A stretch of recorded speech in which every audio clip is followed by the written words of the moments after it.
Our story begins on a dark and stormy night across a blood-red sea. When suddenly... Well, okay, I'm making all this up. Really, though, Link was on a journey to better his questing skills when sudden light came up and he blacked out. Pretty much. Meanwhile, this girl over here was taking a long romantic walk on the beach, minus the romantic partner start and everything, and found him, like this. And she's thinking, hey, unconscious guy, I can do something with this. Maybe. Okay, yeah, I'm gonna be messing up the story all throughout this, but let's have some fun with this. I'm OC Trinity, but you can call me Tom, my real name. Join us. Let's play The Legend of Zelda, Link's Awakening. Yeah. So, Link wakes up here in Marin and Terran's house. You might remember these two probably being the inspiration for Malon and Talon from the later games. You know, those ranch hands that always had Epona, or frequently did. Apparently, Link thinks that Marin is Zelda at first. Looks a bit like her, I guess, but, more so in the Oracle games that came a little bit later on.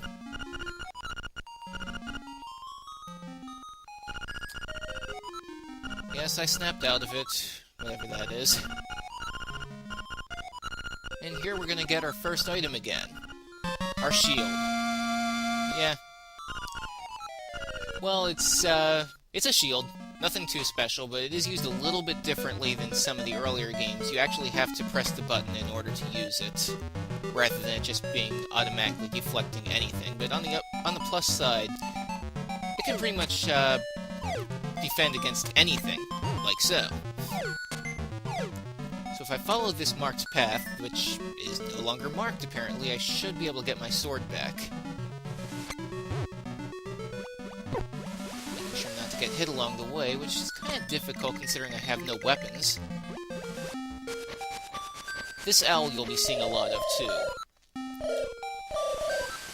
He seems to be sort of a prototype of Kaepora Gaebora, who showed up in some of the 3D games, most notably Ocarina of Time.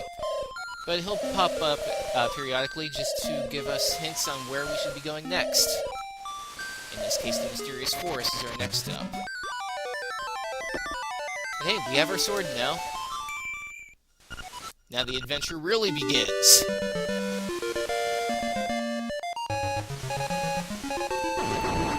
Nice fanfare, too. Anyway, let's move on. Ooh, right into that. If I defeat enough of these enemies, I should be able to get up my heart back that I lost. What do you have here? Yes, I know not to touch sea urchins. Isn't that kind of common sense? Apparently not. Then again, there were little kids in the village, too. Maybe it was for their sake. Nothing there. Oddly enough, in this game, you can usually grab items just by swinging your sword at them. It'd be nice if I actually had items to grab. Oh, there's that heart I was looking for. Nice.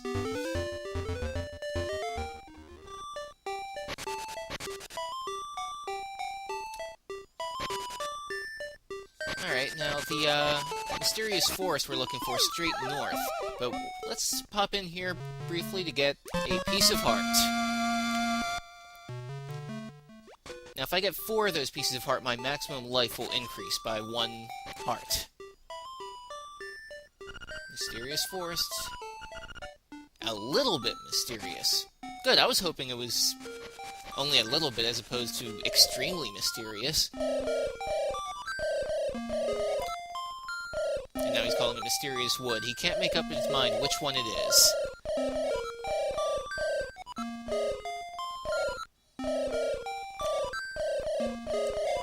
So apparently he's mentioning we should go to this Tail Cave, but we need a key to get in. And we are going to find that key somewhere here.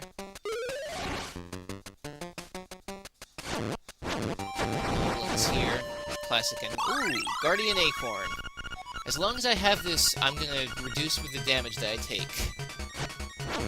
Of course, if I get hit too much, then I lose it entirely. And I'm probably going to lose it again if I just enter a cave, which It's probably gonna happen shortly here. Full disclosure, I have not actually played this game in quite a while, so just bear with me here as if I seem to get lost. But it's a game I grew up on. I remember a lot of where to go pretty well, so...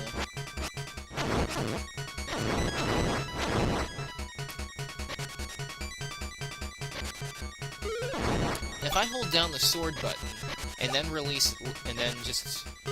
When Blade flashes, once I release it there, he does a spinning slash. Not only has better range, but I can also attack... My attack power on it is increased by...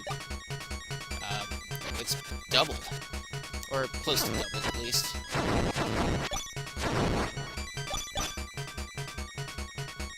Now that's the, that treasure chest right there should contain the, item we're looking for, the key. See, with the Guardian Acorn, I don't actually take damage from them.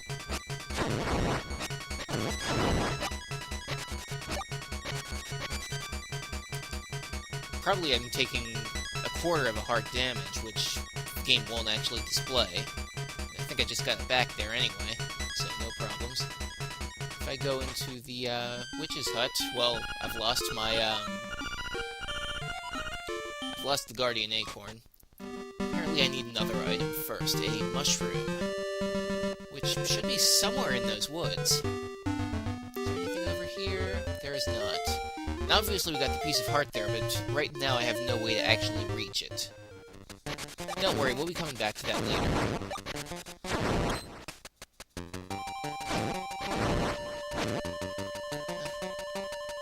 Those small and slime-like enemies will just latch onto me and I won't be able to attack or move around quickly until they wear off. But they don't latch on for very long, so they're not really a threat. And you also notice they didn't actually deal any damage, so no problems. Beware floors with cracks. A heavy person should not stand on them. I assume that I count as a heavy person. And another Guardian Acorn. There is another item similar to these, that's sort of the inverse version, the Piece of Power. And I fell. Not a good thing. But they work under similar principles, except the Piece of Power, as you might guess by the name, increases attack power instead. 50 rupees. More than I was expecting. Awesome. Not just getting that last rupee, but it's only one. In this game, rupees only come in one denomination. One, obviously. So... But hey, that looks like the mushroom I wanted.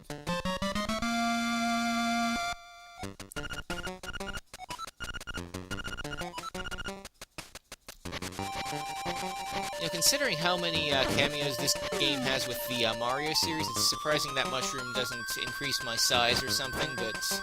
No, the mushroom serves only one purpose, and that's to give to the witch that we just saw a few minutes ago. I just gotta get back somehow. I don't think that should be too difficult. Once again, I don't have the required items to collect that piece of heart either, so we'll have to come back to that one later, too. This early in the game, I'm already amassing quite a rupee collection here. Which is probably a good thing. There's some pretty expensive items that we'll need to pick up later. Okay.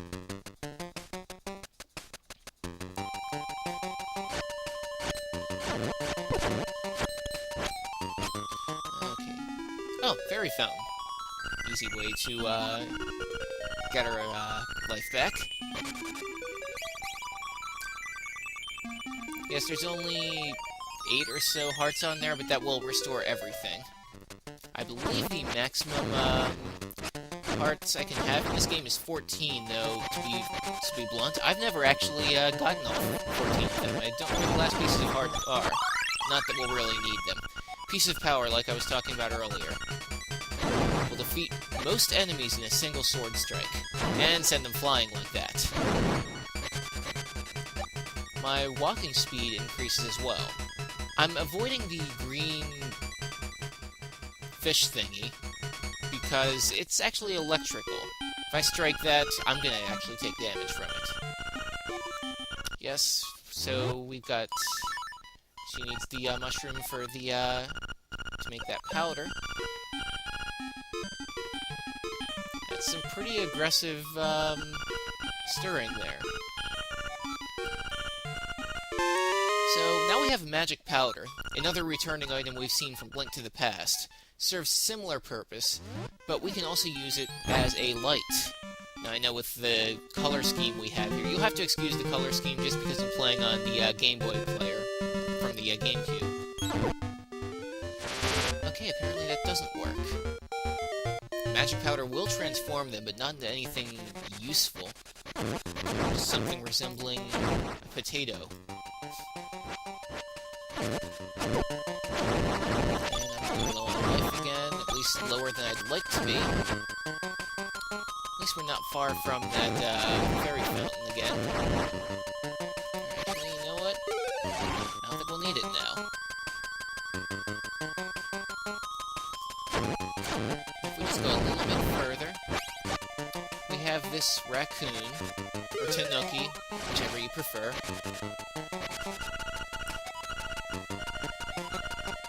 Sensitive to dust and powder, like this. Spins around, acts like a pinball for a bit, and boom, it's Terran. Since when did he have that ability? Really? And who has dreams where they're another animal? Not me, at least. That might just be me, though. Anyway, there's the key we were looking for. Oh, and the owl's gonna make another stop by. Take the key and go to Tail Cave and retrieve the instrument there. If we collect all 8 of the instruments, we can wake the sleeping windfish, which is supposed to be the resident guardian deity of this island that we're on.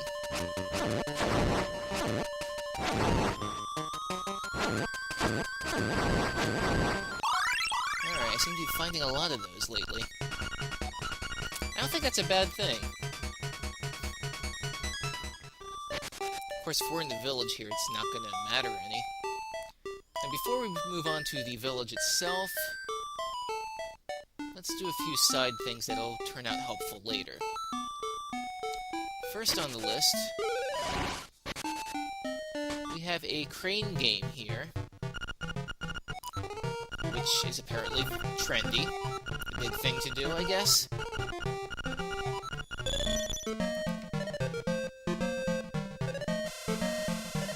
going to be aiming for that item in the center. Yes, that's exactly what it looks like.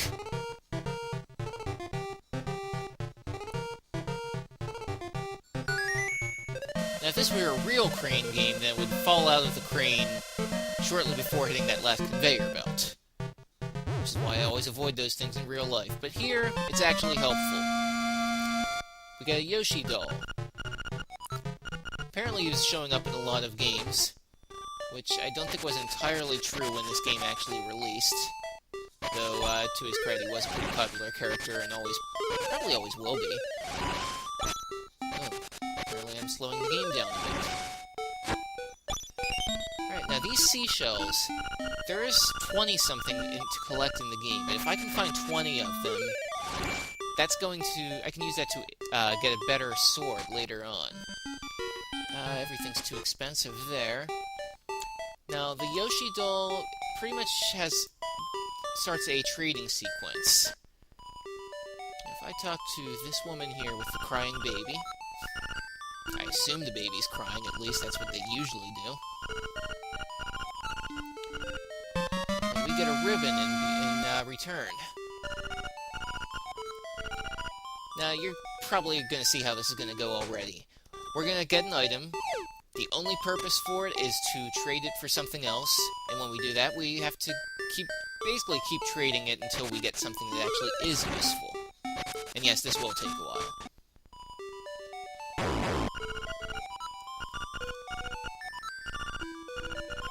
In this case, we give it to this chain chomp looking thing. And I don't think that accessory really suits her very well. Just saying.